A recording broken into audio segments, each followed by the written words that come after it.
Welcome, everyone, to the first Because Everyone Deserves to Shine webinar. Thank you all for being here tonight. We are so excited to have you. Aurora Tights was created because of a huge need. Performers of color are drawing away from their sport, not because of a lack of talent, but because of a lack of diversity amongst its members and how included they feel in their communities. We help solve this by offering products for all performers, not just those who fit the status quo, to signal to every performer that you do belong in this sport. Today's webinar is part of our For Athletes by Athletes initiative, particularly our promise for educational events under our Perform in Color pledge. Aurora Tights took at the beginning of the year, and we made an ambitious pledge to make sure no performer ever wears the wrong shade or size tight by 2026. We're taking 3 key actions to hit the goal. First, we're hosting educational events, so thank you all for attending. For performers, parents, coaches, and retailers who want to learn how to increase the diversity within performance sports like dance and ice skating and create inclusive spaces for performers. Second, we are currently recruiting teams and retailers to our Aurora Partnerships program to dedicated vendor support, discounts on products, and technology to match their performers to their perfect shade. And finally, last but not least, we are giving away 100 tights per year. And if you would like to join with taking in this pledge, please share any posts or things like that of this event online and fill in what pledge you plan to take to change your performance sport for the better. And make sure to tag us at Aurora Tights. But what are performance sports? Let's check out this message from the founding team to find out.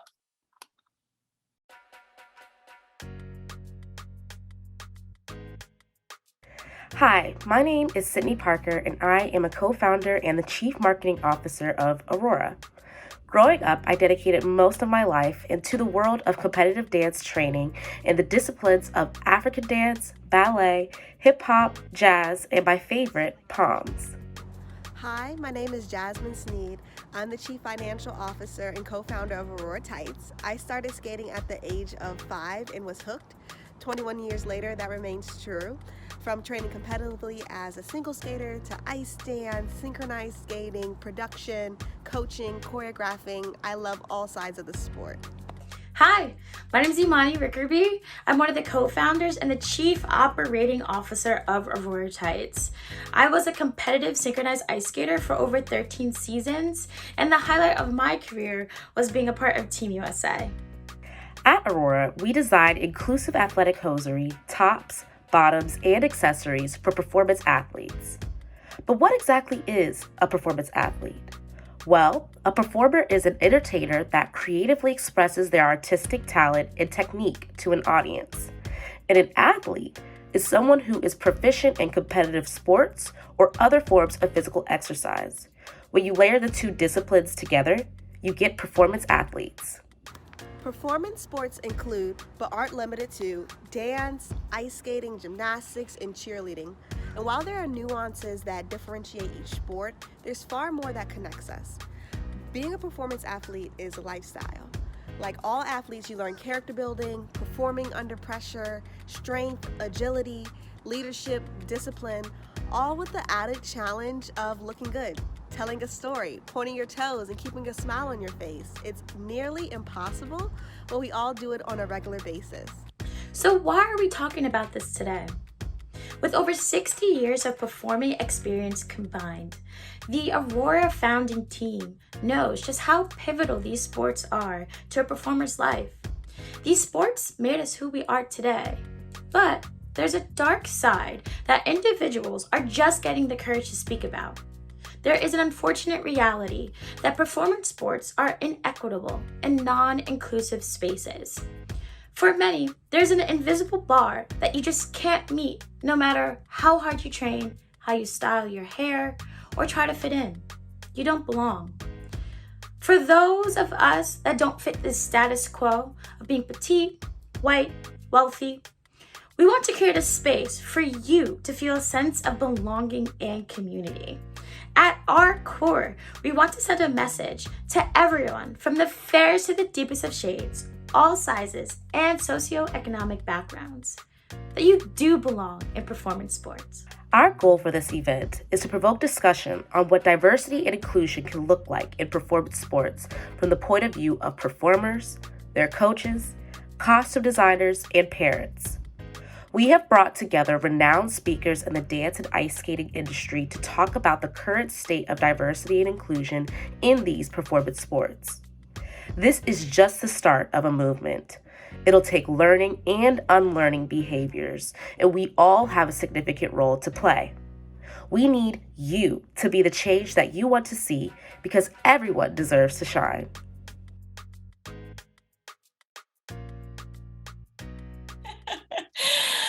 We're excited to start tonight's important discussion with a live pro cheerleading podcast hosted by Makiba Pate. Makiba Pate is the founder and host of the pro cheerleading podcast, The Truth Behind the Poms, which reveals the untold truths of professional cheerleading and supports the community of aspiring alumni and current pro cheerleaders from various sport teams. Makiba is a former NFL cheerleader for the Seattle Seahawks, including the Super Bowl 48 and 49 appearances, and performed at over 50 home games in various community events throughout the Pacific Northwest. She graduated with a BS in marketing from Georgetown University and a JD and an MBA from Temple University. She also practiced law for over 8 years and specializing in commercial transactions, intellectual property, privacy, consumer protection, advertising, and marketing law.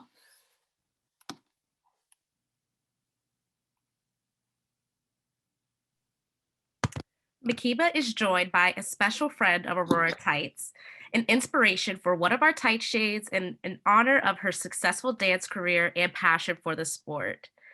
Candace Corral. Candace is a senior software engineer for Ernst & Young, heels dance instructor, and former NFL Pro Bowl cheerleader and captain for the Washington football team. She's a graduate and former athlete of the University of Maryland, College Park, Go Terps, where she received her bachelor's degree in computer science in 2016 while cheering on the Terps on the Maryland dance team for football and basketball seasons, which is where I met her. Candace cheered for the Washington football team since 2016 after being awarded the fan favorite rookie vote. She is published in 4 of the annual top-selling swimsuit calendars and is displayed as a back cover model on the 2019 issue. USA Today has named her as one of the top 10 NFL cheerleaders in 2017. In 2019, she was recognized by the Washington football team and voted into the NFL Pro Bowl as the sole cheerleader representative. She ended her 5th and final season in the NFL as a captain and holding the most followers on her official Twitter account at First Lady _Candace and is verified on her personal Instagram at Candace C.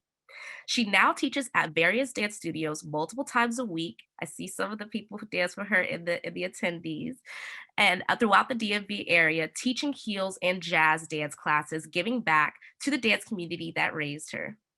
With the recent shutdown of the Washington football pro cheerleading program, Makiba and Candace are here to talk about the implications this has for other performance sports programs. Ladies, I'll let you take it from here. Okay, here we are. Thank you so much. There we are. Thank you, Aurora Tights, and everybody for putting this together. I think this is a wonderful discussion. We have my favorite human here, Candace. Candace, we have a little bit of time, so you know how we do on the podcast.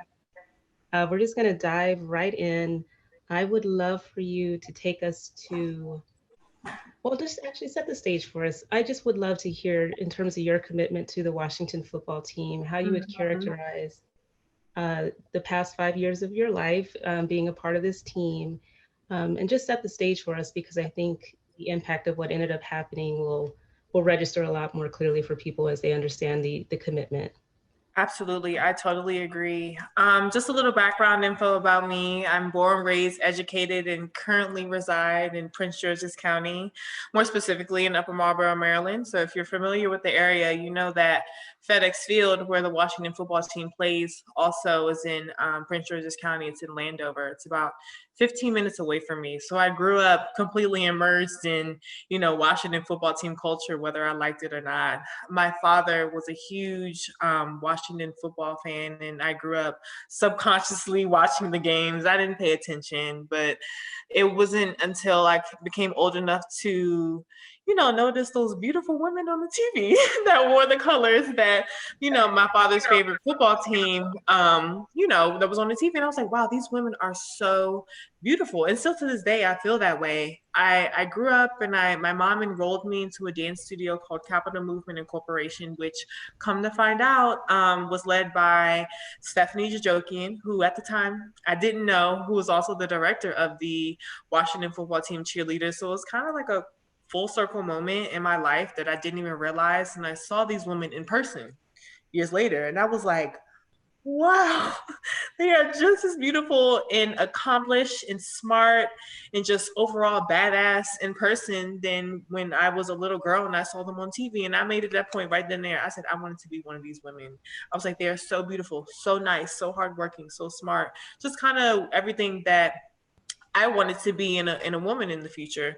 So I did perform with Capital Movement and studied under Stephanie Jajokian and Jamila King, who was the former director of the Washington football team cheerleaders as well, for a couple years while I was in high school. Graduated, went off to Maryland, where I met Sydney and danced there. And I said, hey, game day entertainment is something that I really see myself a future as. So I'm not going to quite jump into the NFL as soon as I turn 18. I'm going to, take care of my education, really hone in on that experience. And so I'm going to go for my college dance team and just kind of get that under my belt first, which is exactly what I did. And the second that I became a senior in college and they had auditions for the First Ladies of Football that April of my senior year, I absolutely took that opportunity and was fortunate enough to make it the team on my first try. And not just that, I received the rookie fan favorite vote. So all that to say, the second I committed myself to the Burgundy and Gold, they absolutely reciprocated that love back to me even before I was on the roster. So I became completely submerged into that lifestyle. As an NFL cheerleader, it absolutely becomes a lifestyle where you become a pseudo celebrity literally overnight. And that's exactly what happened. I have lived my very, very, very best life for the past 5 years.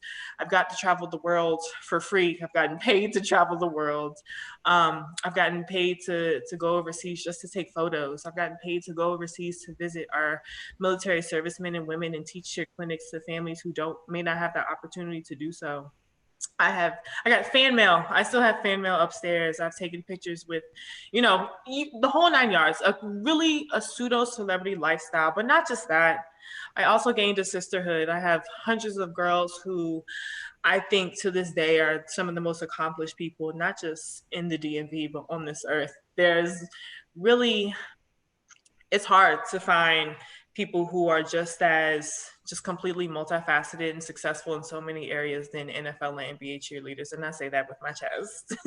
But all that to say, I had a blast. I absolutely, I'm very thankful. And I want to say that at the forefront, I'm very thankful for the platform that was afforded to me by the Washington football team. The love that I got from Washington, D.C. and the NFL and beyond. I wouldn't be the woman that I am today without that experience. So I absolutely want to put that in the forefront. And I think that coming full circle, it means the most to me that I was able to stay in my backyard and still continue to do my passion and do it with, accessibility to my family and friends. They were able to come to many games and see me dance as an adult. And as a dancer, unfortunately, there's not too many opportunities for that outside of commercial dance, which is extremely competitive, similar to pro dance as well. But this time, my parents don't have to, go to LA or go to New York. They can just drive 15 minutes to FedEx Field and come and see me and also cheer on their favorite football team. So it was a really unique and molding experience, and I have nothing but positive things to say prior to the shutdown, because I made that opportunity what I wanted it to be, and I want to make that clear. So yeah, all that to say, I lived my very, very best life up until best life, obviously a couple of that day. Yeah, well, I appreciate that background because I think you work so hard to reach this level as a pros, and then understanding for those who are part of this webinar, what significance that holds in your life as you Right.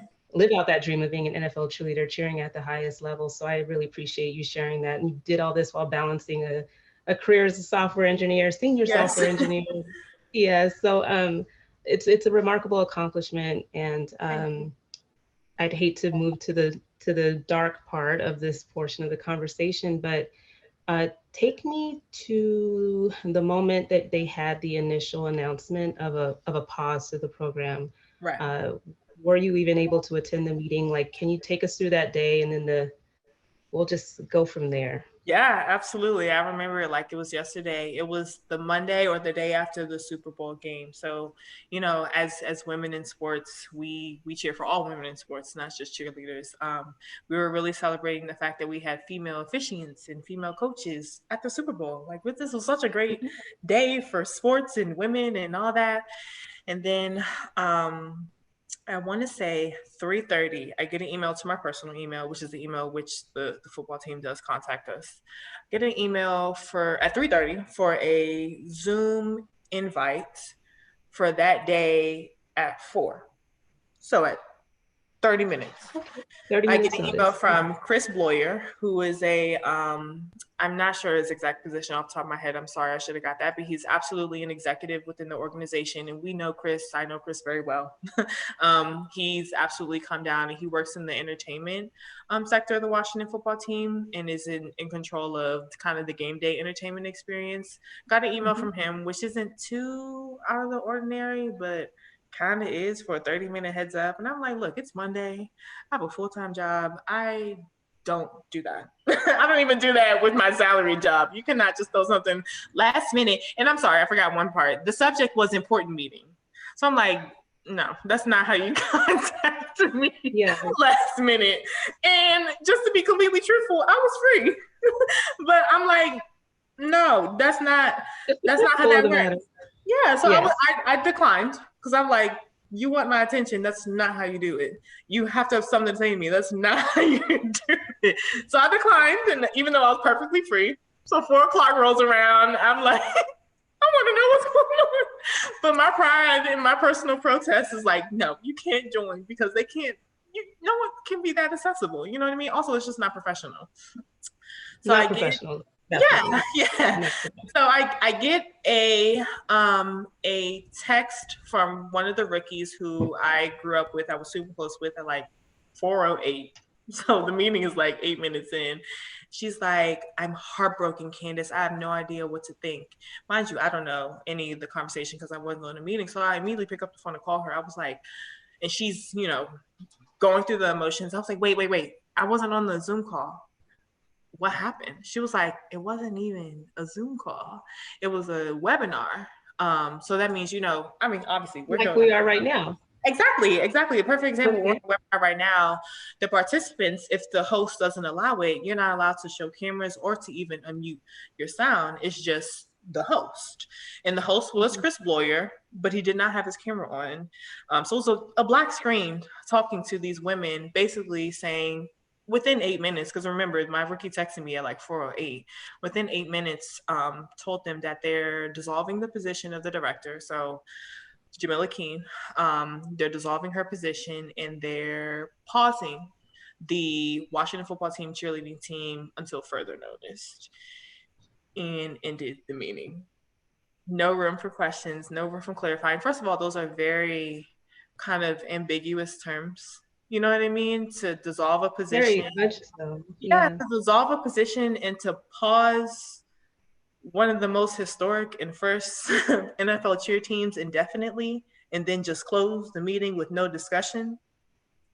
And also, we didn't have any sort of paper trail from HR, anything like that. And if you've ever been fired from a job, fortunately I have not, but I'm sure there's like paperwork and things that go through that, because our contracts were still eligible. A lot of people was like, well, the season was over. The Super Bowl was just the day before, but people don't know that our actual contract that we signed goes from April to April.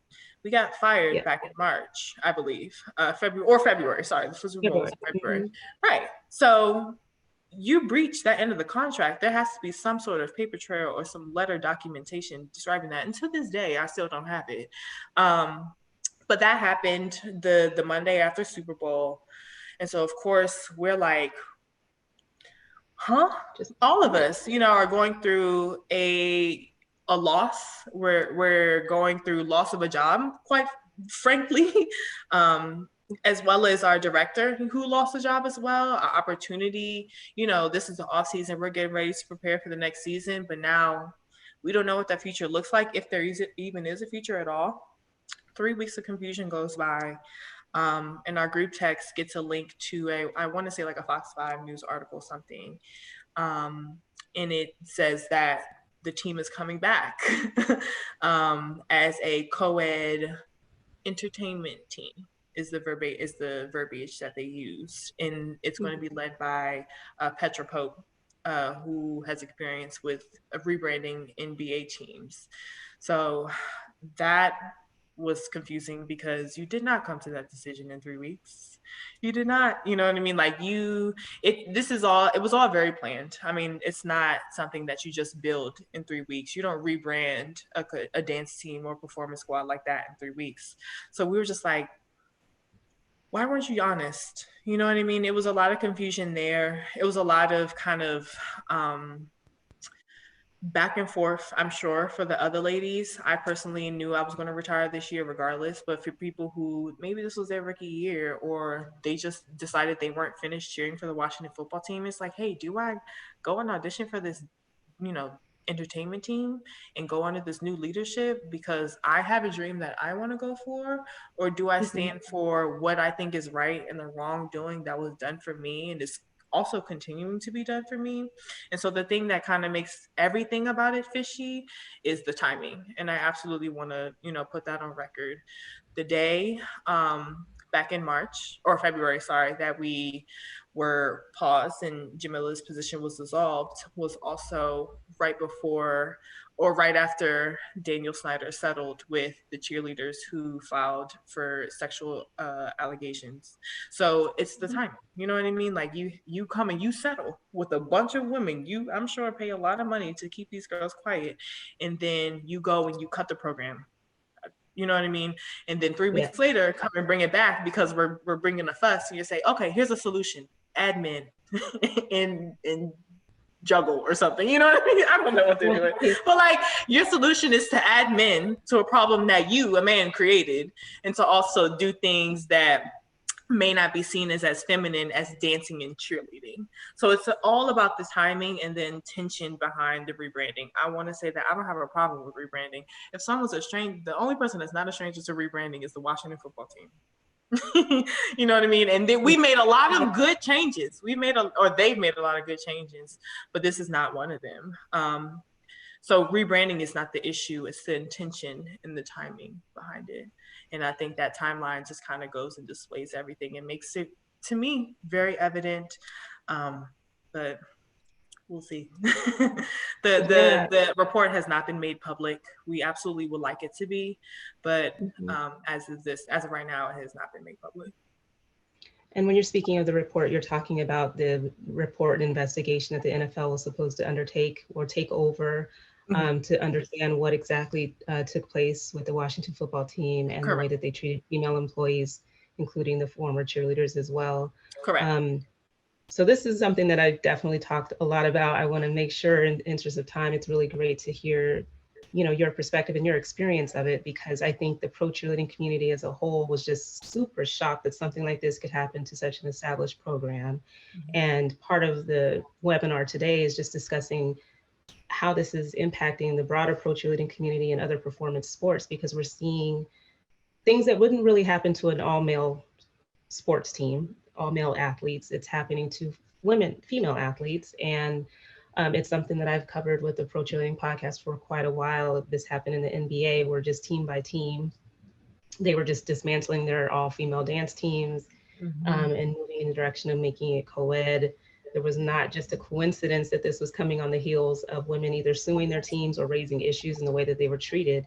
And so it's super problematic that it would follow in terms of timing, as you pointed out, on the heels of women speaking up for themselves and asserting their rights under the law, and really just pointing out inequities in the way that they were treated. And I think that's something that we're starting to see creep throughout the pro cheerleading space. Can you talk a little bit about your thoughts on that, and just, do you think this will be a trend in the NFL?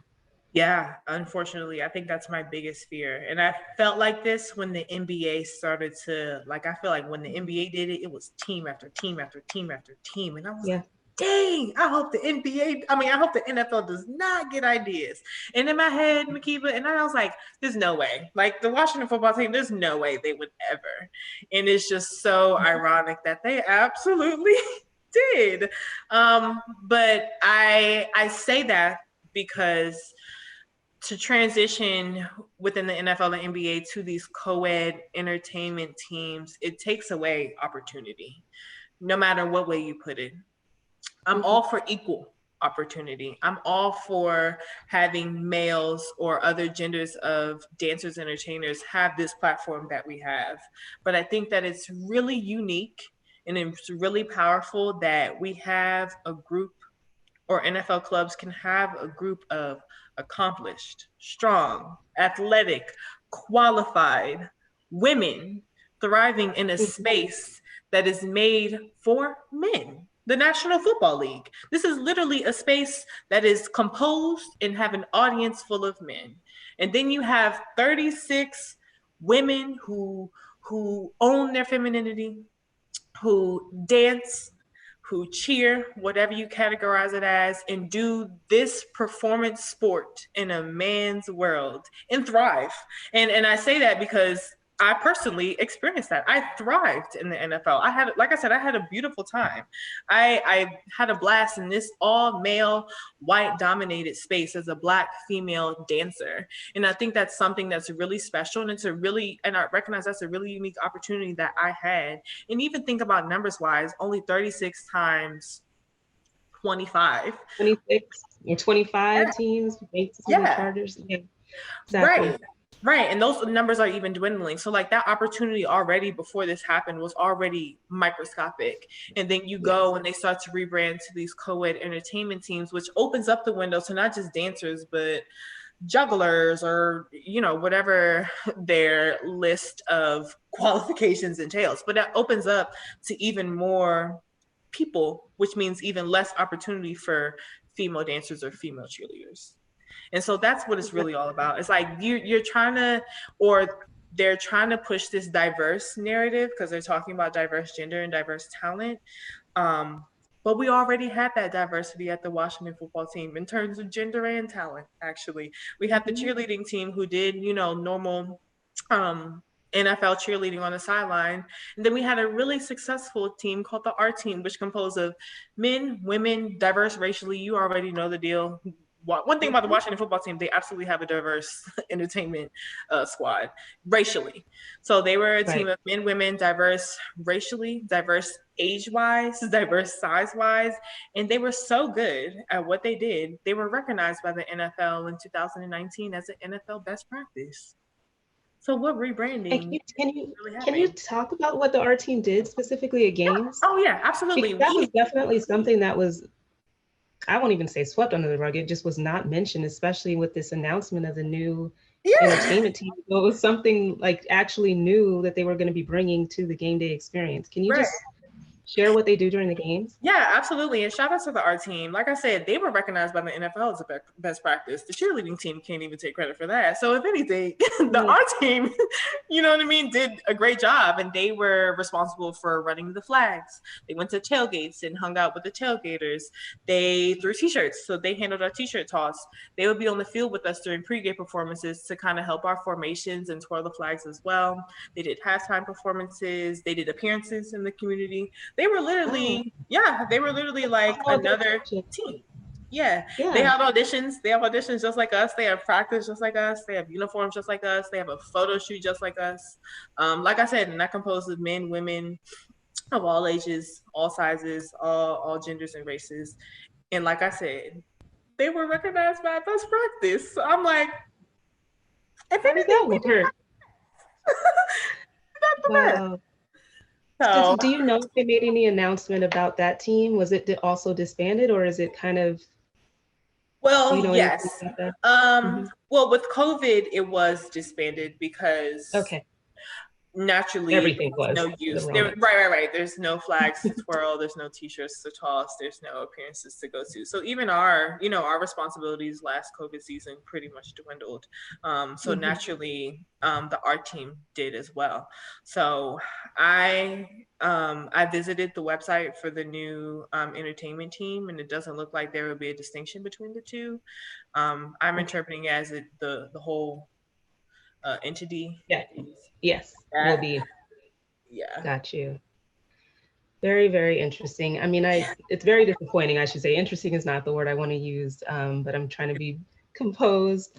But I think because of, like I said, this happening to such a strong program that so many people held in such high esteem, and I've even been, I'll just volunteer myself in this space of feeling somewhat helpless and sad and angry and frustrated. The podcast has been on a break for a while. This is the longest hiatus I've ever taken because I'm just trying to get myself back in a space of what can we do? And I think for people who are here listening in the last few minutes, I would love to just bounce ideas off of each other of how do you rebound from this?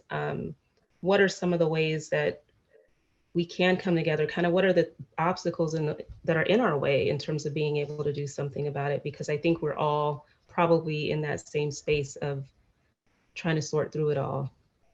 Yeah. I don't expect you to have the answers, Candace, but I wish I did. What are you thinking?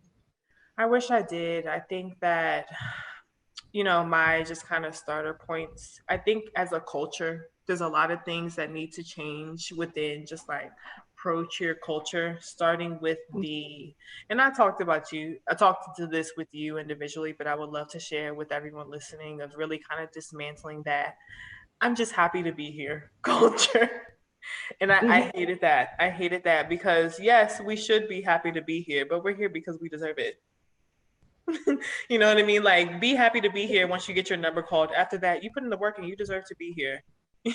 Don't just be happy to be here. Yeah. Right. And all that to say, like, I really took on the opportunity within myself to like walk in that, you know what I mean? And not be scared to speak up because I'm not scared to get fired because I deserve to be here. I worked hard to be here. I show that I make the organization profit. You know what I mean? So I'm not scared to speak up and go on the radio or go on the news and talk about the rightfully wrong things that were done to me. You know what I mean?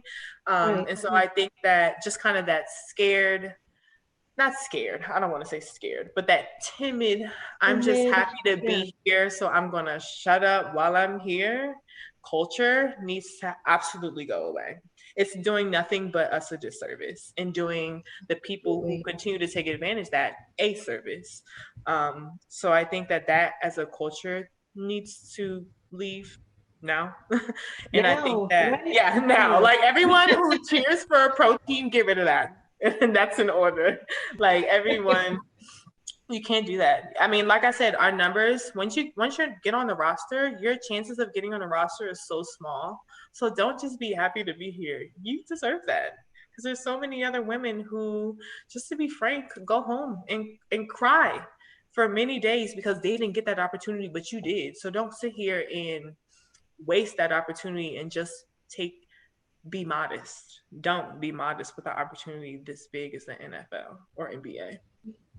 Yeah, and I think of, thinking about just, again, the presence that you hold and the responsibility almost, because I feel like everybody who has that roster spot, for a season at least, the state of pro cheerleading is kind of in your hands, right? I mean, I think, and it passes on whatever treatment that you accept or things that might happen that may not seem right. I mean, we're living in, COVID times, and there's just going to be certain things, and people seem to enjoy giving us the short end of the stick a lot of the times and thinking that we are to actually raise an issue with it or to speak up about it. And I think as long as we perpetuate that in the way that we hold our presence and all of the things that they selected you for, you're strong, you're smart, you're you're well spoke, all of these things, like don't lose Right. all of that just because you're dealing with the organization, right? You hold that all the way through because you're kind of like guardians or stewards of pro cheerleading, I would say, during your time as part of an organization, and you really owe it to not just yourself, but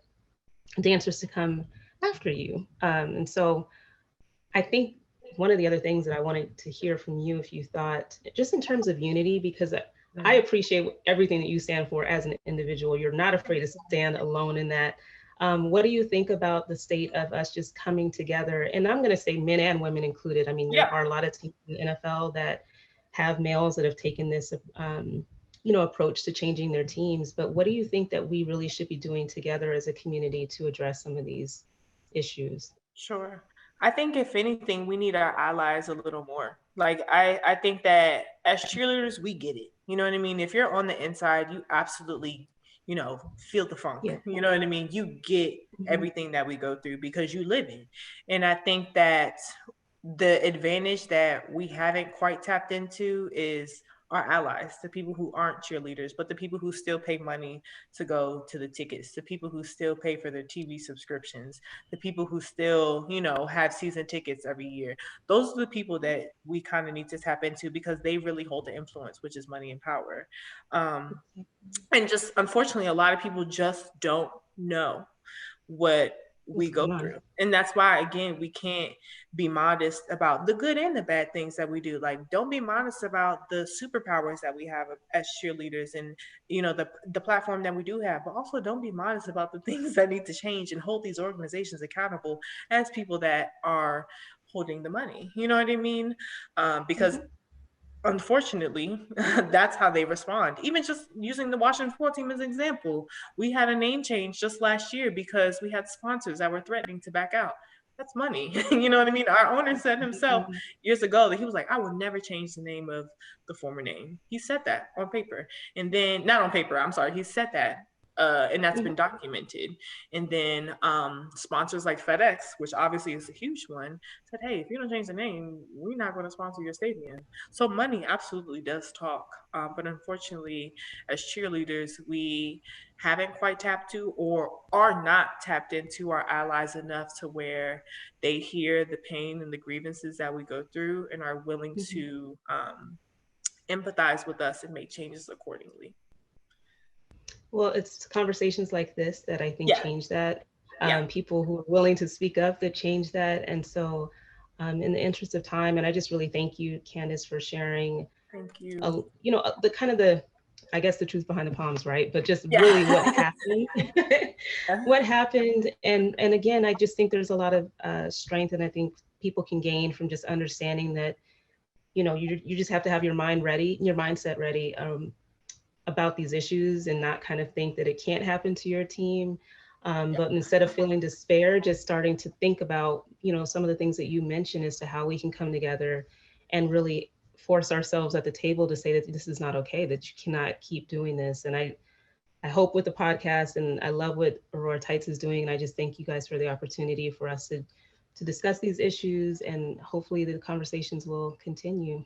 Yes, thank you guys so much for the opportunity. This is so much bigger than what we probably even think. And I absolutely believe that this is, we are moving forward and we are trailblazing the culture change for pro cheerleading, and not just pro cheerleading, but women in sports in general. So I'm very happy to be here. And I think we all should be very proud for the work that we've done already. Yes, couldn't agree more.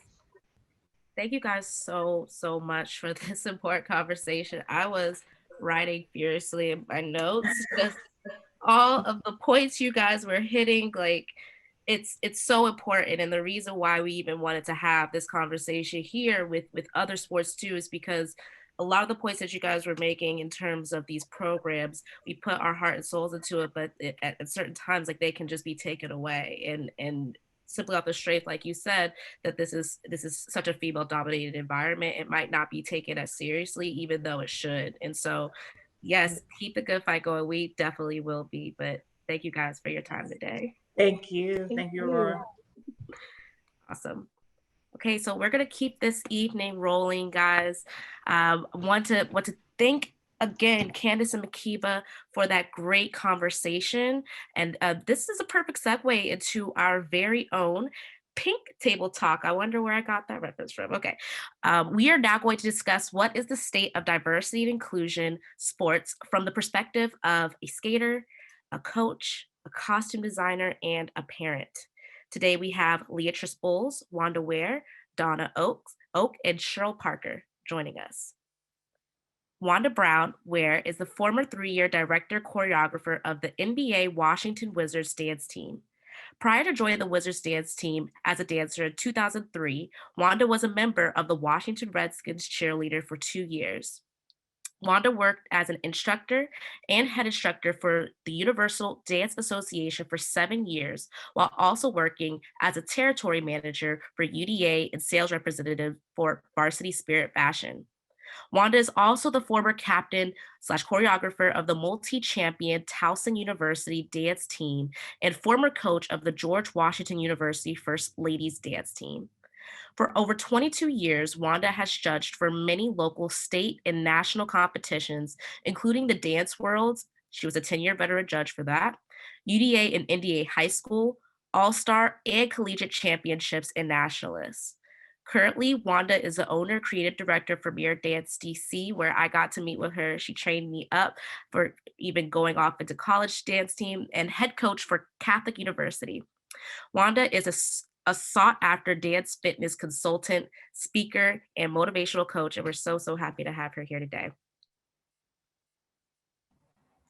I have the pleasure of introducing Donna. Donna is a costume designer and director of costumes for Feld Entertainment. Donna began dancing professionally at the age of 6. And though Donna Oak was convinced she was going to be a performer throughout her lifetime, her mother sparked her interest in costuming by teaching her how to sew at an early age. She started at the very bottom, working at local theaters, doing everything from painting shoes to fluffing wigs, until she accomplished enough to attain a permanent position at Pasadena Playhouse in California.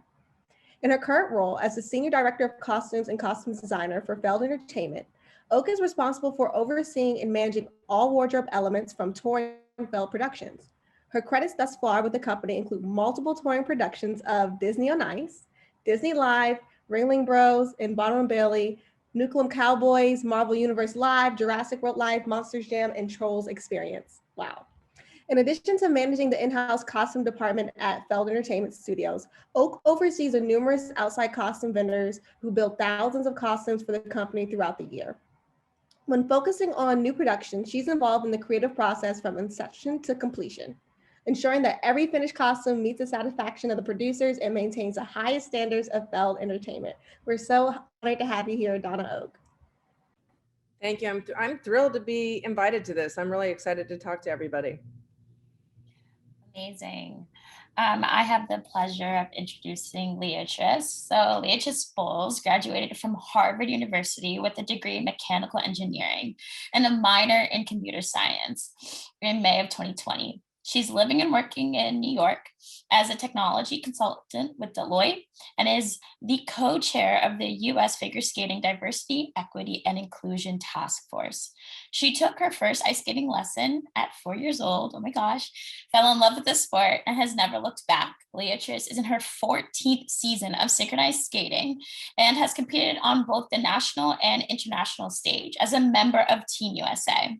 She's incredibly grateful for the opportunities in both skating and education that she has received and plans to use her voice and platform throughout her career to pave the way, inspire, and create resources for other Black little girls. So happy to have you here, Leatrice. Last but certainly not least is someone who's very special to me. The reason why I'm here, Cheryl Parker. Cheryl is a career federal civil servant and parent of a lifetime dancer, me, Cindy Parker. Cheryl has an illustrious career within the federal government with the Department of State, NASA, and currently at the Food and Drug Administration.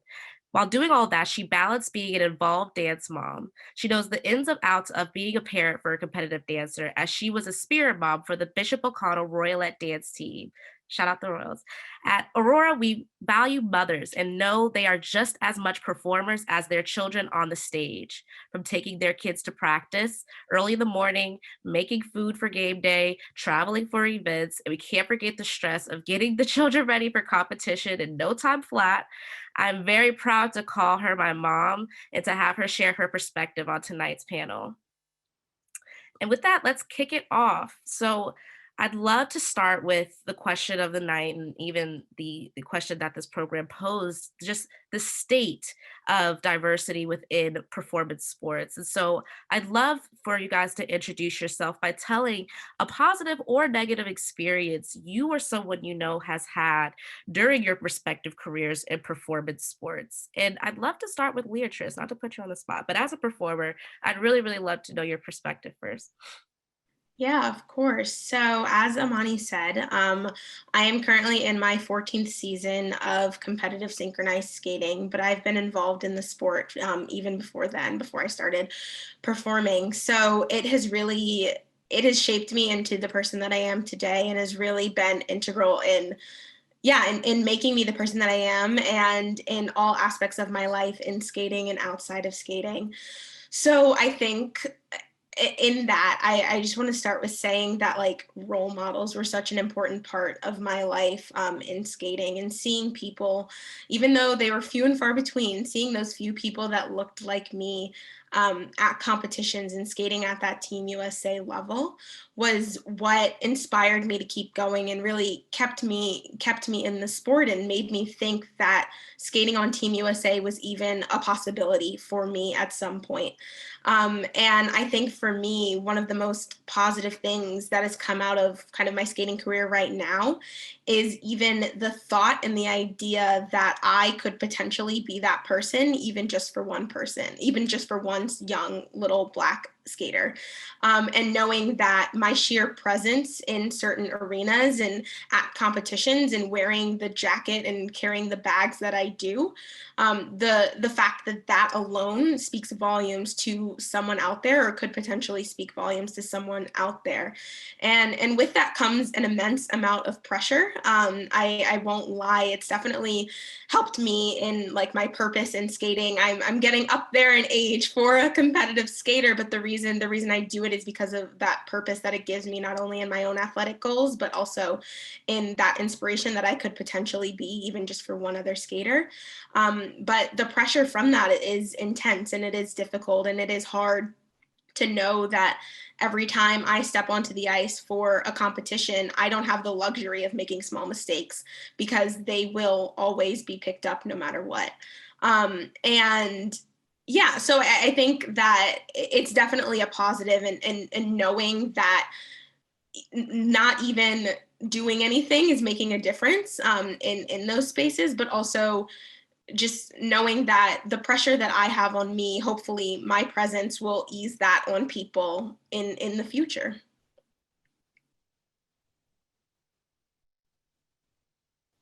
You're on mute, Sydney. I do that like once a day, but I love that, and it really will.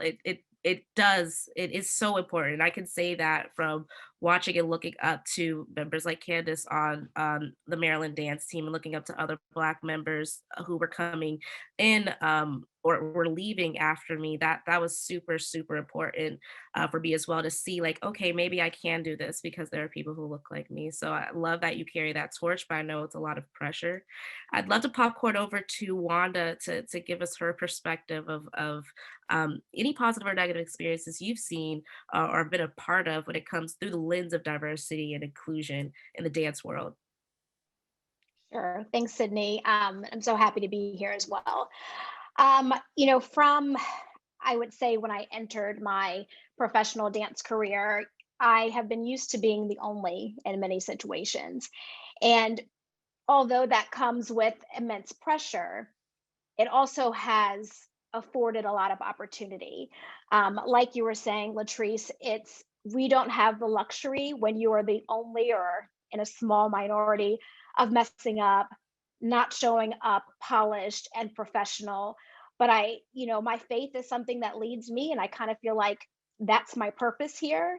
So if I can help other, young dancers of color realize that it doesn't matter if you're the only one, you still show up.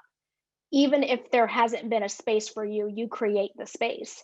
And me showing up in many avenues, whether that be when I was in the NFL or directing in the NBA, and now as running my own business, it gives those other athletes coming up and young women the opportunity to say, so what if I'm the only? I belong here.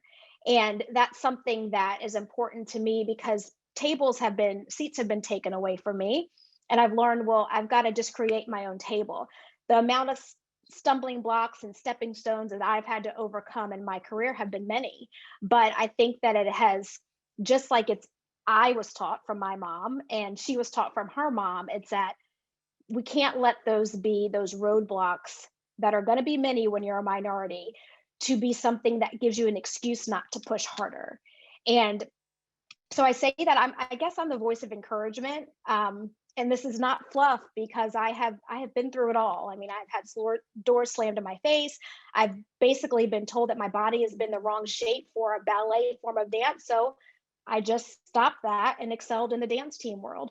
And so, I've had so many just off color remarks being said that my look wasn't glamorous enough. And then come to find out, well, you wanted me to have long hair. And I'm like, well, no, now I cut my hair short and I rock it because this is me, So I think over the years and with age and with the wisdom that I'm continuing to show up, number one, for my daughters, but for other athletes, performers of color, to know that you have to have the courage to stand alone and you have to show up bold enough to make people look at you. And you can't be afraid of being looked at or turned away. And you're like, okay, well, I'm going to keep showing up. So, yeah, that's kind of my purpose. That's why I'm here, to inspire the next generation to just don't be afraid of tables that aren't for you. You create your own table, make your own seats. And then, kind of demand that attention, but in a way that's full of, humility and grace, but also knowing that you can't be afraid to stick out. Sticking out is not bad. Your diversity is not bad. It's a good thing. So. Exactly. Again, I'm probably going to say this so many times, but just completely want to echo everything you said. And just going a little bit back up to the previous conversation that Makiba and Candace were having, they said something that I remember you saying at an event a year back, saying, don't just exist in a space, use that power. And I hear that in your message, even right now, like even when you do get through those doors, you still need to shine your light so that others can get through for you too. So very, very excited to have you share your perspective and continue that. I'd Thank love you. to move over to our third panelist, Donna, and hear about any experiences that you've had from the lens of diversity and inclusion that really have shaped your path, not only as a performer, but now as a costume designer. Sure. When we did our little pre-talk, we talked about my background and as a dancer, as a young dancer, and as I matured, I became very curvy, and that didn't fit the 70s and 80s dancer model. So I was always fighting my body type. Even though you would think that I might have been more mainstream, I had struggles and challenges with not being small chested enough, not being skinny enough. So I understand the need for a different product. And I'm coming at it from that perspective of, my costumes never fit me. Either they were too small and squished me down, or they dressed me like a heavy girl because I had a large bust. So knowing that there's a problem to solve, and then I can relate that to years and years and years of costume designing and working with people of color and different colors in different parts of the world, from Brazilian dancers in Ringling Brothers to African-American skaters as Tiana on Disney on Ice. And going back before that, we just custom dyed the tights and the fishnets and the body stockings and the things that we needed for our performers. And I told you, we never even considered that there would be a company that would produce these things or provide these things.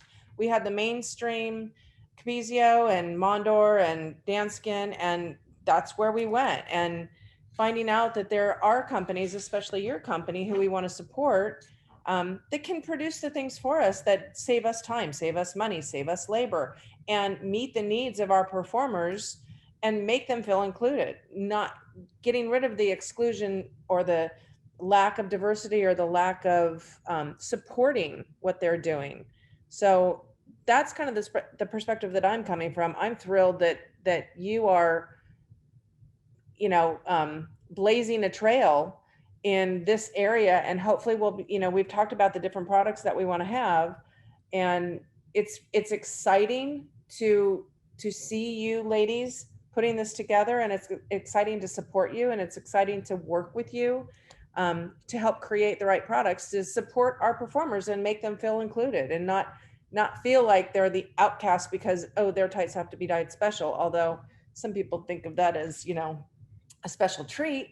How great would it be just to be able to say we need this color and this size and order it along with everybody else? So that's kind of where I'm coming from, and so happy to be partnering with you.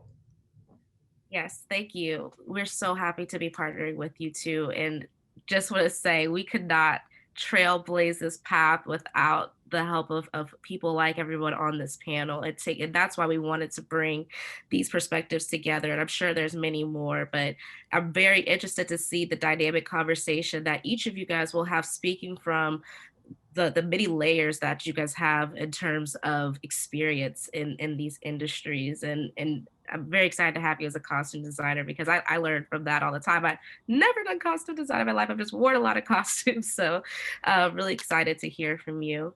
And yes, I'd love again to introduce our last panelist, my mom, who can speak again from that mother's perspective. And we have another mom of a dancer of two dancers on the call too, with Wanda.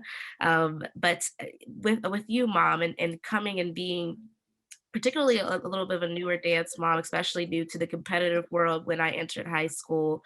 I'd love to hear about, like, in your journey of learning the world of dance and preparing me for that. What were some of those experiences from that D&I lens that you had, both positive and negative?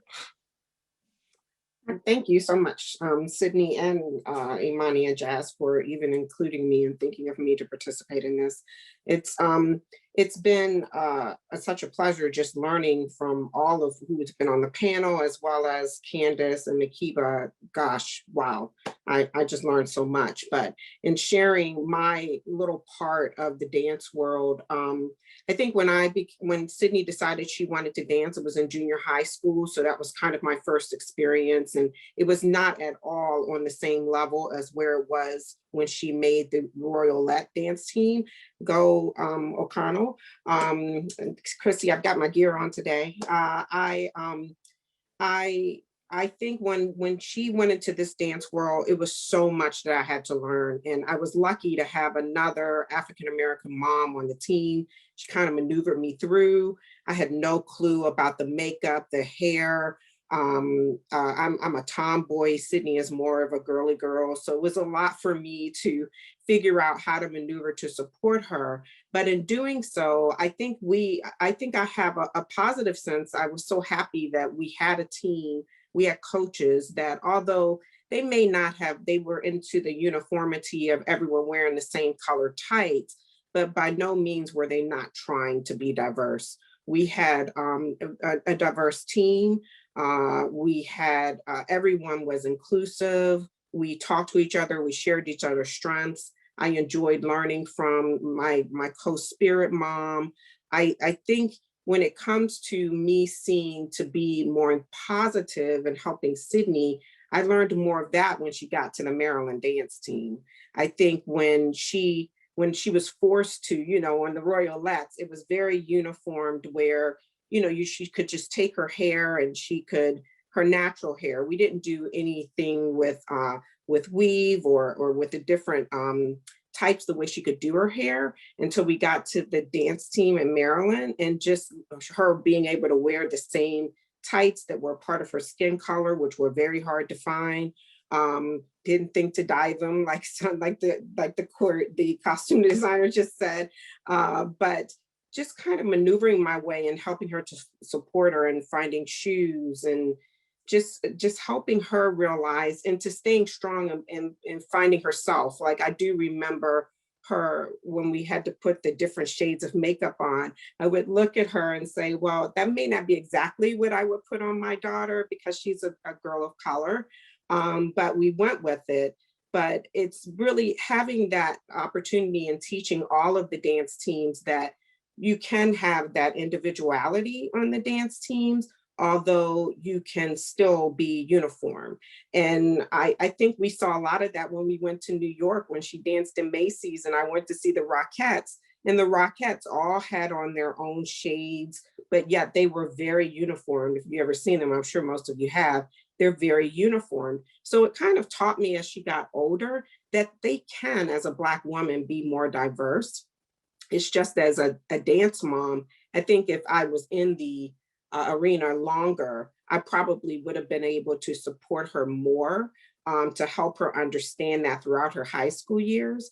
But I definitely think her meeting Candace and all of the members of the Maryland dance team, they taught her so much about finding her own individuality, and it's just not having that that pressure. It's a lot of pressure being a dance mom. I think I can't imagine these dance moms have been doing it from when their daughters were babies on up. But I think, Sydney's absolutely right. And getting up in the morning, getting them to making sure that they have all those costumes, the right this, the right that. But I wouldn't change 1 second of the world, because Chrissy and Kelsey, her coaches, Sydney is such a great leader. And I know a lot of that came from what she got from that dance team. And so I think it was great to be a dance mom. And I think we learned how to be more diverse as we grew within the dance world in itself. So that's my contribution. Great perspective, Mom. And I really want to hone in on one of the last things that you said about building leadership and building character. I think that's the biggest part of the Aurora story in itself. These sports, as I'm sure everybody on this panel can attest to, build character. For anybody who interacts with them and stays in them as long as you are. This is something that we want to extend to more people. And for people to stay and want to come, we have to build inclusive spaces, and we have to lift barriers as to why it's not as inclusive now. And we've touched on some of those barriers, but going back to literature, actually, I'm just going to open it up, honestly. I'd love for anybody to top in, and we can start to bounce off of each other. But what are some of the barriers that you guys have seen to creating more diverse and inclusive spaces within any performance sport?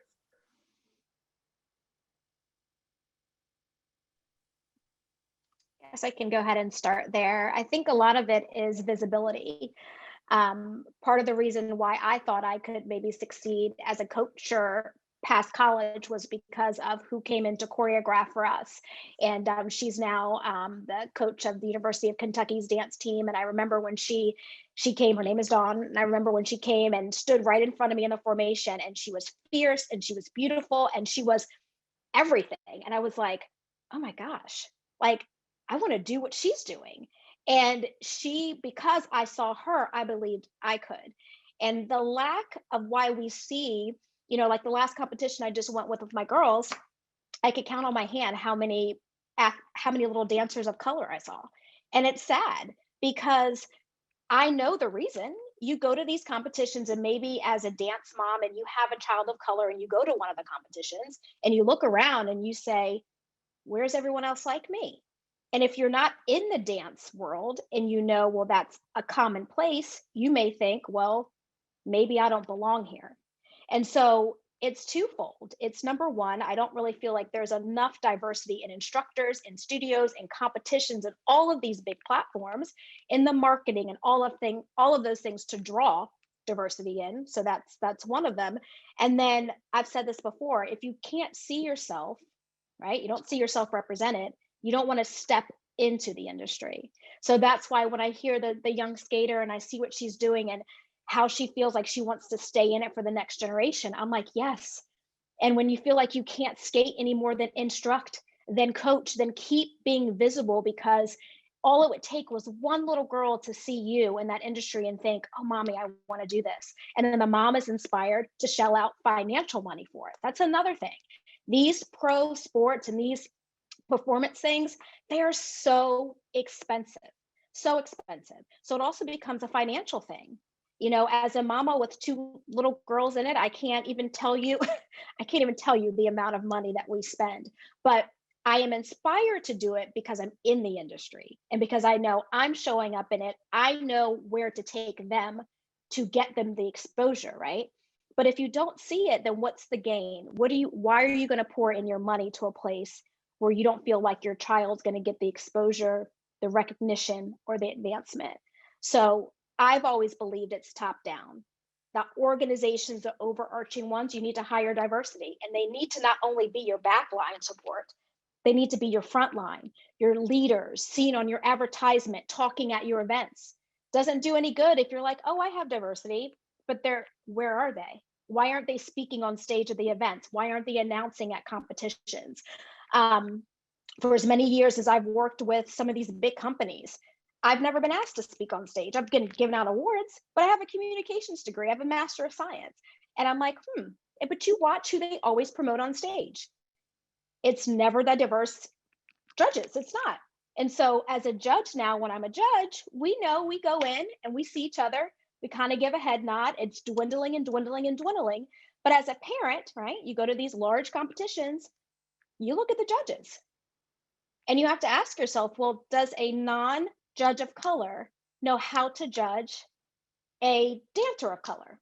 Our lines are different, feet are different. So are you going to say this dancer has a lack of technique when do you know how feet are shaped different? Muscles are shaped different. So Sydney, you know me, I'm so passionate.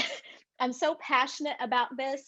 And I'm at the stage where I know what needs to be done. You have to hire and you have to promote and you have to show. Like they say, if you build it, they will come. If you show diversity, diversity will come to you. So it's time for now these big organizations, these competitions, these everything. It's not like the talent's not there. You can't say that because I've seen other studios in other regions. Well, you'll have teams full of diverse dancers. And I'm like, where is this? I want to see this on their marketing and on their website. So you just have to show it. That's the thing. If you're a parent looking to get your child in the sport and you don't see it in dance, you don't want to shell out the money because you're thinking my son or my daughter is going to get lost. They're going to get in the shuffle, so it has to be, a parent has to see a financial reason for investing. And right now it's not there. Yeah, I want to piggyback on something that Wanda said earlier about that feeling of the only or being the only. That's something that I know has definitely been a barrier for me, and I know has been for other people. And I think the idea that she was talking about with kind of standing in that is so powerful. But I also know that wasn't something that I was able to do until within the past year or so. As a young athlete who was very easily impressed by her surroundings and who was still trying to figure out who she was as a young person and as an athlete and as a Black person in this country, I think that feeling of that isolating feeling is a barrier that a lot of performers of color face, and thinking, okay, well, there may be one other person, but there's only one. And being so in my particular niche of skating, I'm in synchronized skating. So you're on these teams, and the vast majority of the time, I am the only Black person, one of the very few people of color. So when there is that the microest of microaggressions that come up, and absolutely nobody else even remotely picks up on it except for you, that doesn't mean it's not hurtful. That doesn't mean it's not harmful, but what are you going to do? It's so isolating in a lot of times. And that's, again, like I said, that's something that I'm still working on coming into, is feeling confident and comfortable saying that's not okay, even though for the most part, nobody else is going to even realize the error of the comment that was made, because it's something that a lot of people don't have to realize and don't experience on a personal level. So I think that, like, it ties in exactly to what you were saying with that representation, is that you feel more confident speaking up when you know that there are other people who understand where you're coming from. And when you are the only and you are alone in that, it can be incredibly discouraging, and it can be a reason to leave your performance sport, because you don't feel like you have the support. You think that even if some of your teammates may be able to empathize, or sorry, can sympathize, they will never be able to empathize with your experiences. And you always have to explain what the problem was rather than them just instinctively getting it. So that's definitely a barrier. And where that comes out is education, having people who aren't necessarily personally affected being able to recognize microaggressions, no matter how small. And also that representation, having multiple people who are confident and able to speak about their personal experiences in a room in leadership, so that's another, like, if you don't feel comfortable bringing your problem to the leadership in your organization because they also won't understand it, and there's nobody that looks like you in leadership at any level, then what are you going to do? And I think that it's so important to recognize and talk about the fact that there is an isolating feeling of being the only, and work towards, like you were saying earlier, empowering people in that, because it is incredibly difficult. And like I said, something that I still am working through today, even with the work that I am doing at US Figure Skating, at the leadership level, and in my own personal athletic journey.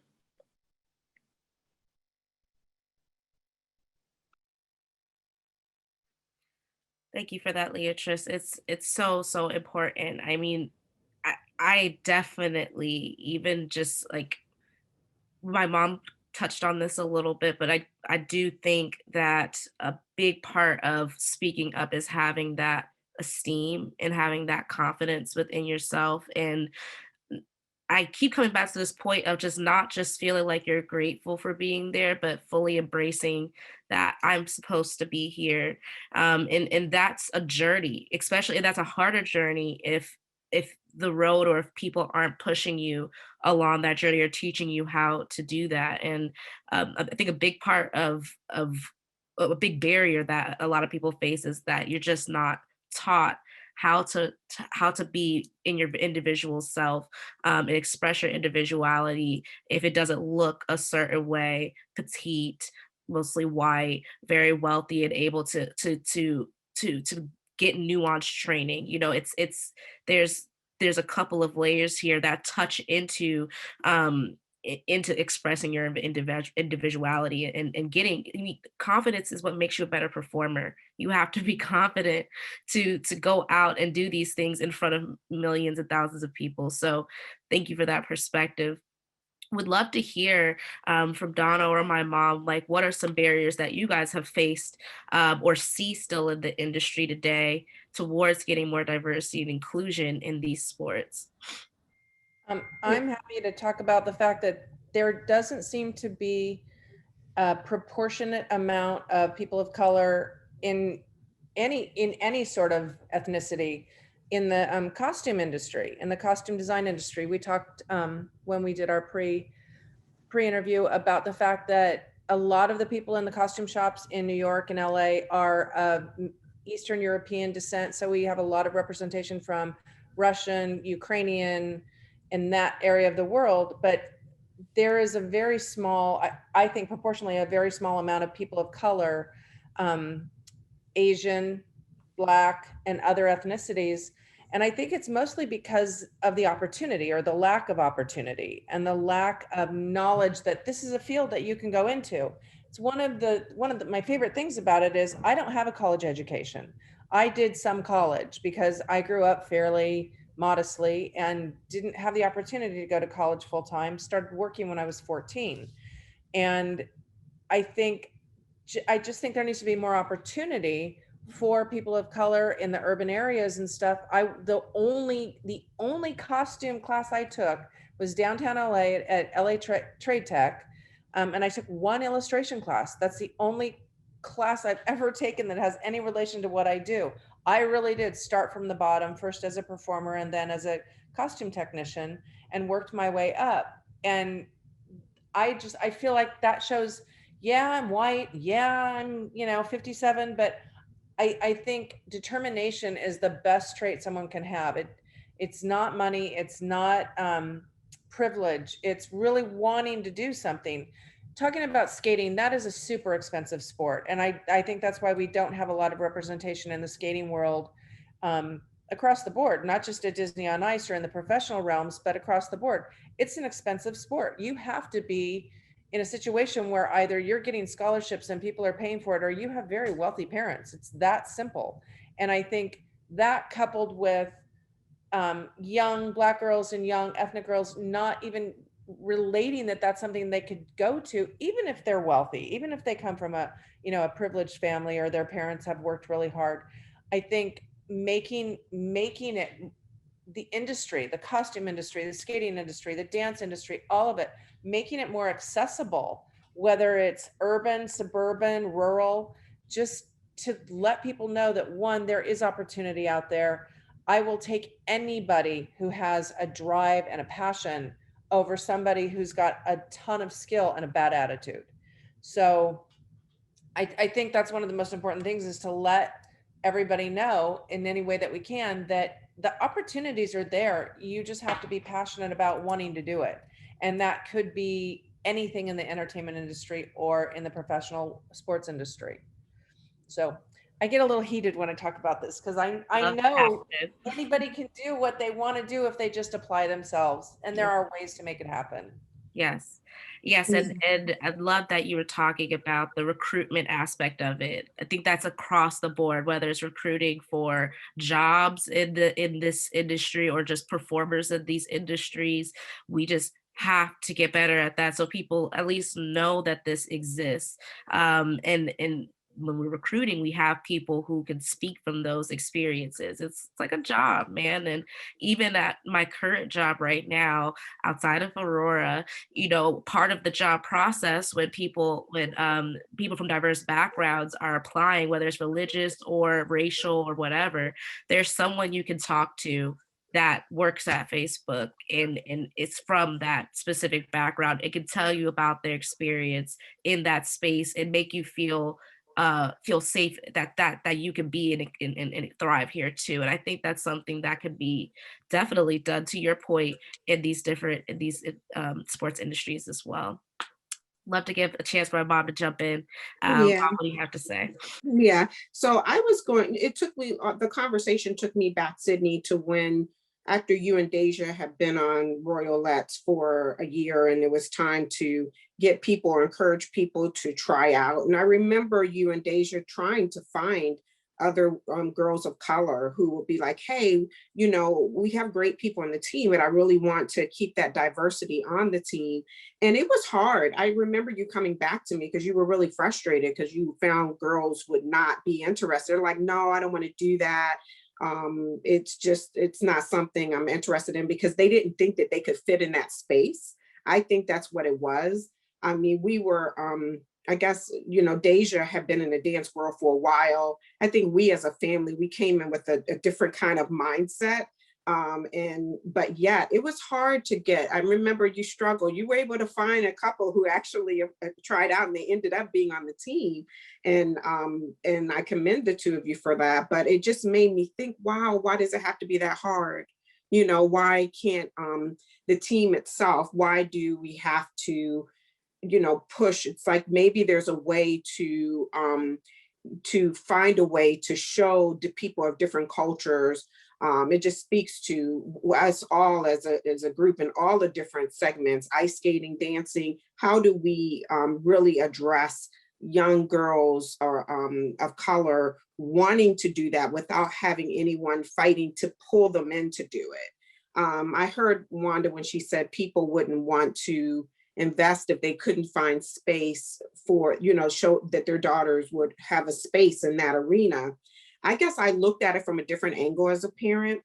I looked at it as, you love to dance. So in my mind, it was like, it didn't matter to me who was in the dance. You wanted to dance, I was going to make sure you danced. So I think it's also me making sure that you are comfortable with that dancing, and that, you know, we're able to communicate and have that space. So maybe it's also parents making sure that they give their children the space to talk about what they need. I don't know if we talked enough about what your concerns were about the makeup and the hair and your stockings. I don't remember. Everything was so fast and furious. I don't remember taking the time to have those conversations. And I think that's something that maybe should be incorporated to make sure that we are also, that the dance teams and families are having those conversations as they're going through it, maybe having structured conversations that are put together so it's not forgotten and it's not overlooked. So that would be something that I would change. I wish I could have done differently back then. Mhm. She's so sweet.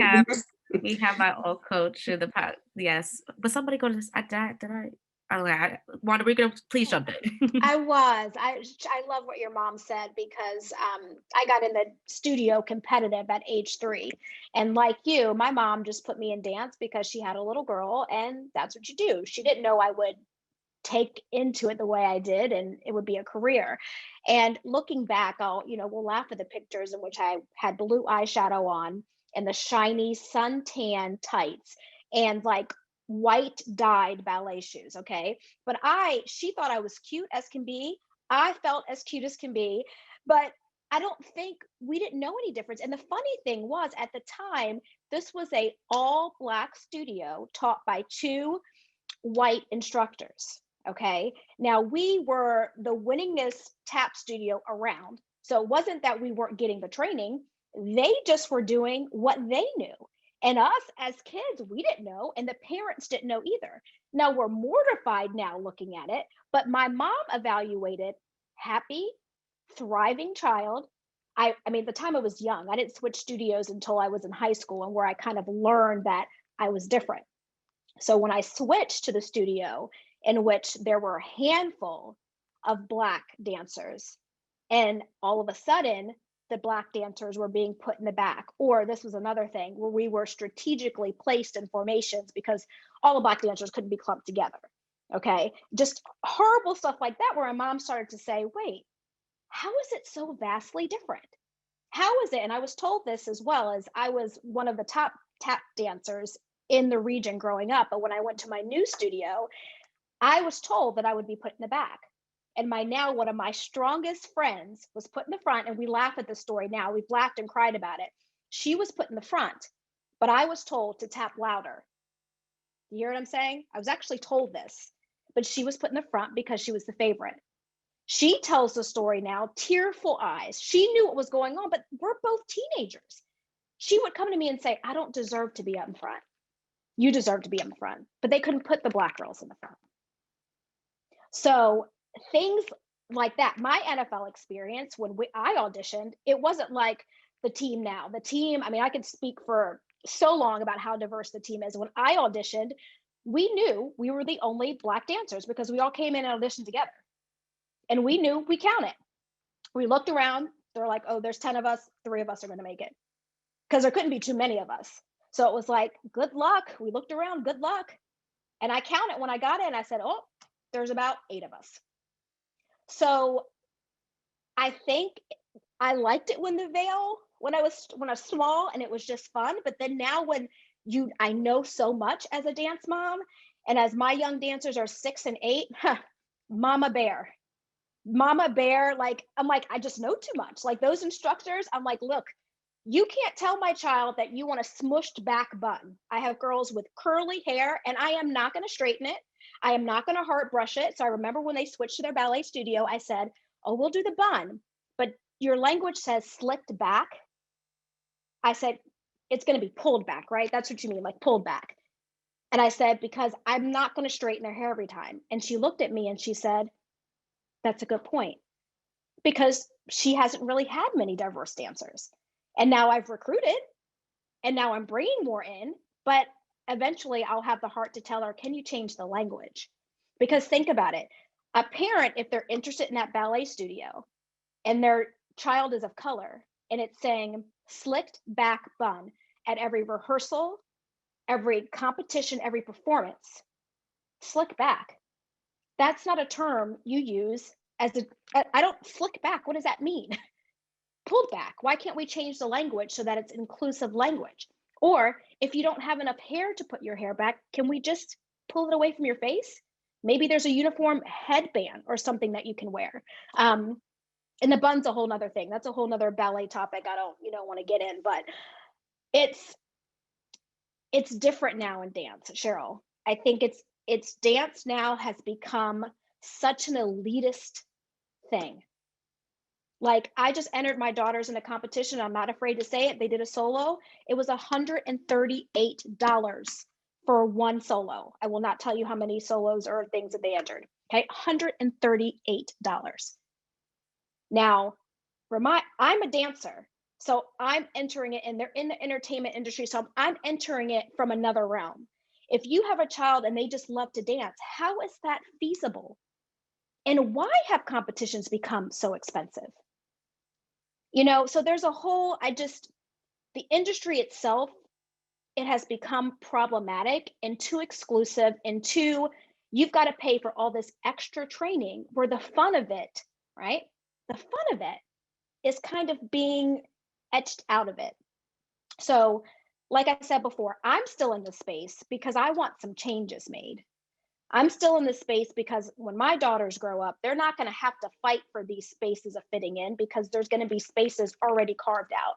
I'm still judging. I don't care if I'm the only one, because I'm still showing up for that maybe one dancer on that collegiate team, because I'm at the point now where I look for them. I'm like, are you telling me at these large universities you have one Black dancer on your hip hop team? This is crazy. That's not okay. But I want them to know you're seen. There's still a space for you, and still show up. So there's so many different problems, but I'm telling you, there's collectively, that's why, Sydney, I'm so proud of you for doing this and for being in this space, because you are part of a solution. You are part of a solution that you can't see it now. It's like this wave that you're creating that's going to just get bigger and bigger and bigger. And, I already told you, you deserve spaces at these big conventions, at the whole big dance team things. Like, why do parents have to go searching? I should be able to walk into as a team, right? And on a big dance team convention, and then you have your makeup artist, who's the makeup artist of color. Then you have your tight vendor. Then you have your costume vendor. It should be normal, right? It should be normal. This should not be a niche anymore. Like, it's frustrating. Black women or dancers of color, we're not a niche. We're not a niche. This should be normalized. I mean, it's 2021. Exactly. No, let's normalize it. Yeah, it is. And we have to normalize other. We can't just, make everybody fit this perfect box, this perfect status quo.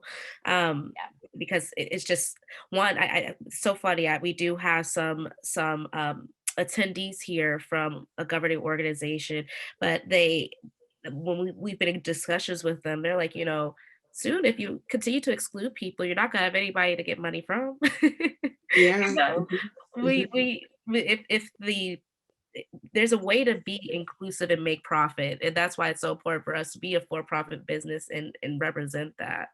Now, I know we are a little short on time, guys. This has been such a great conversation. Thank you. But I'd love to end with just one thought from each of you. About what could the future look like in these sports, and what would you want to see, like one the most important thing that would be that we can end off on. I guess I'll start. It's Cheryl. I think, Sydney, the one important thing is what Wanda just said. I need to see Aurora Tights at the UDA conference. You know how we walk through that little thing and they have all the jackets and everything. I need to see Aurora Tights there. I need to see, I want to see, the costume designers, the hair people, to places where they can really teach moms, maybe more at these dance studios. Maybe you need to be not only at the competitions at like a UDA, but maybe at the smaller competitions in some of this area to really help people grow, to get more people of color into infused. I just think it's more communication. It's really making sure that the little girls out there know that they have a voice, that they have the Wandas of the world and the Candaces who can really show them this can be done. I just need all of the people who've been on this call promoted, flashed on the news, something, so they can see what they could be, because these are great role models. Every single person who's been on here today. So that's my stay.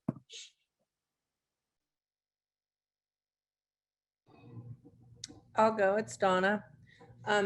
I'd like to see color guards and dance teams at the high school level, at the junior high level, at the college level, professional squads, all being given the opportunity to have this product and the other products that you will create in the future. We're talking about fishnets and how you support the fishnets and the over the boot tights and things like that. And we're going to work on that until we get it into the market. But I'd like to see your product, this product and future products be a normal thing, that when a high school color guard is ordering garments for their team of 50, that every person on that squad is supported by the right color, something so basic as tights. It's kind of mind-boggling that in this day and age, we are so custom dyeing things because the products are not available in the market the way we need them to be. So I'm actually shocked as I say this, that Capezio and Mondor and Danskin have not broadened their product line, because their colors for people of color are terrible. So that's what I'd like to see first and foremost on this, like on the very bottom of the topic. Just that is so important, and that's so easy, is to get the word out that these products exist. For sure, for sure. Thank you.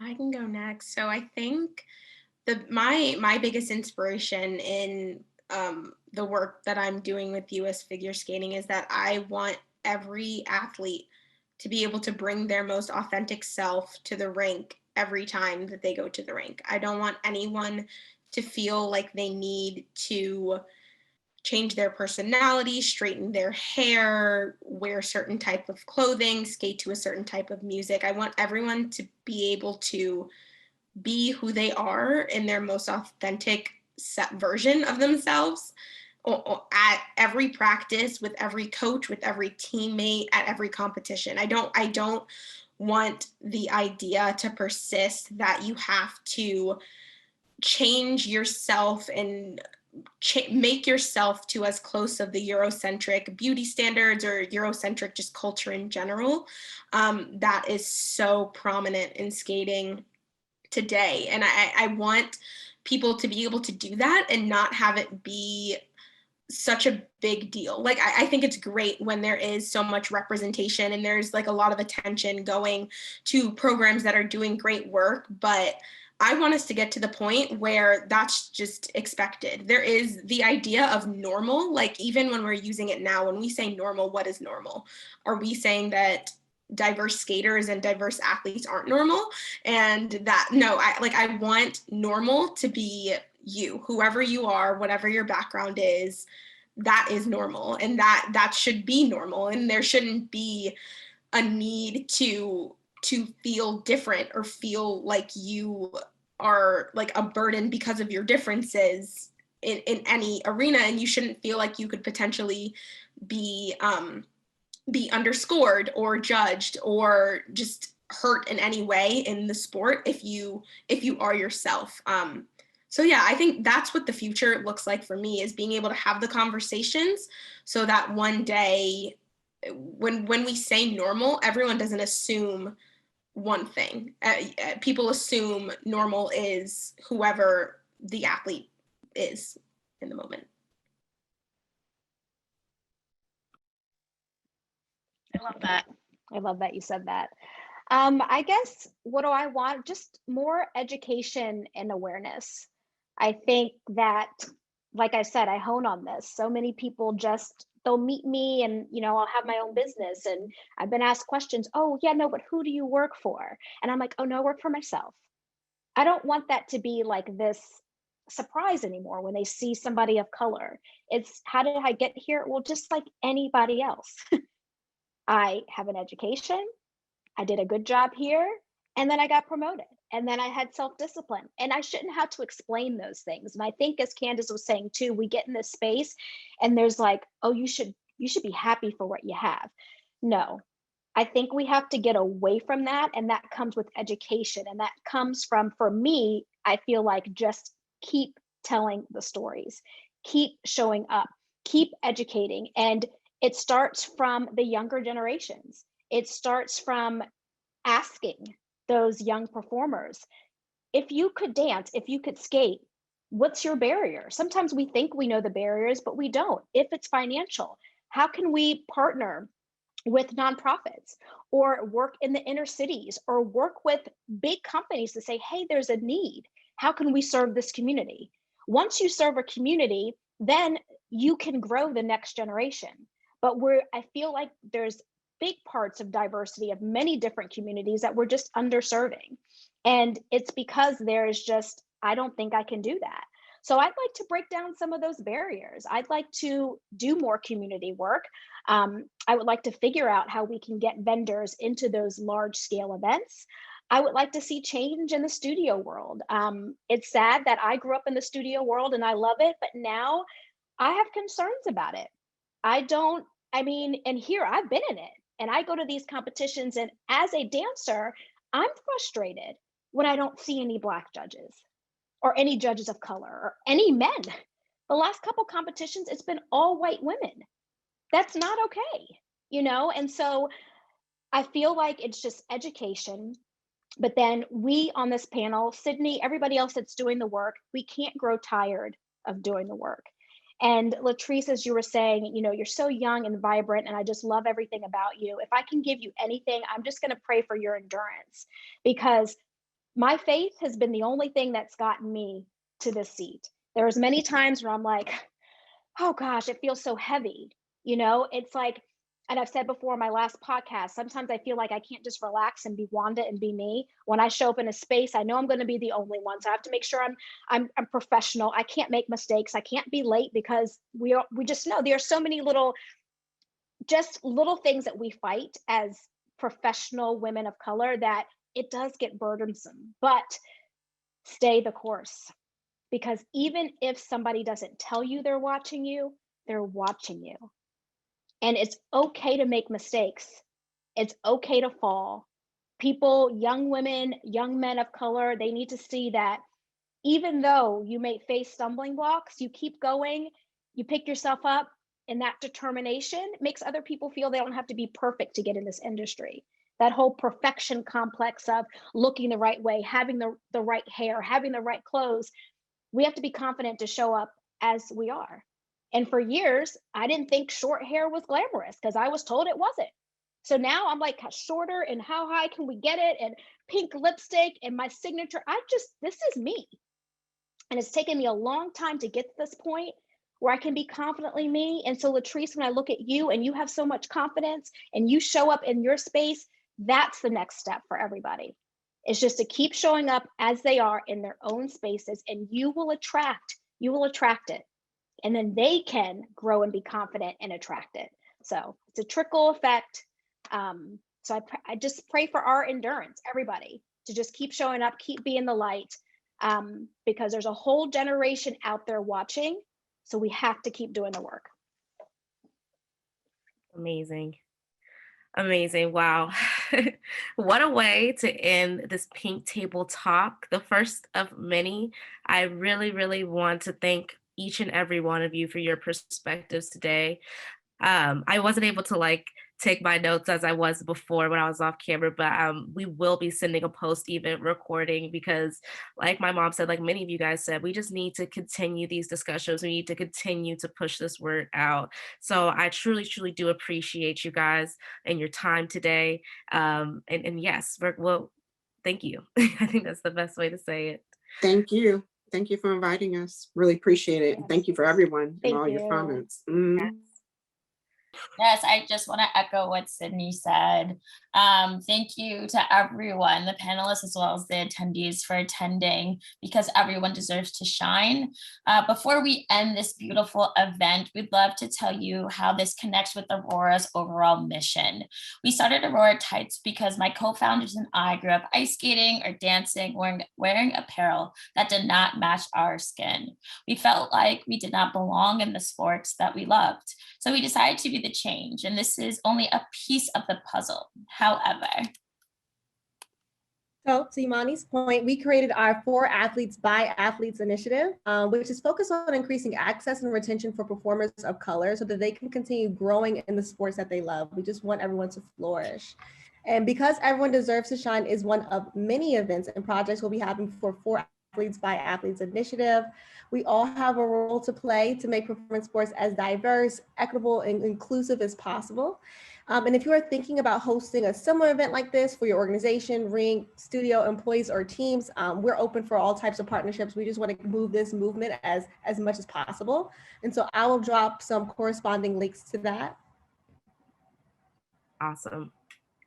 And to cap off this night, just want to say thank you to all of our attendees. We are offering a 30% off discount code to our online store for orders of 5 or more tights in any style, shade, or size. So if you want to try your perfect shade in our transition, in our footed, or in our new sheer style, please feel free to use that code or to pass it along to others. And we would love to plug in the fact that we do have team and group orders. So if you'd like to give even bigger discounts for your team or store, we do wholesale. Please fill out the forms that Jasmine will also drop in the chat. So yeah, I hope everyone enjoyed their night as much as we did. Love the chat, love just all of the great energy that was here tonight. We mean that from the bottom of our hearts, from the Aurora team. Thank you for all the support. We truly could not do this without you guys. We hope you stay well. Have a great night and enjoy the music as we tune out.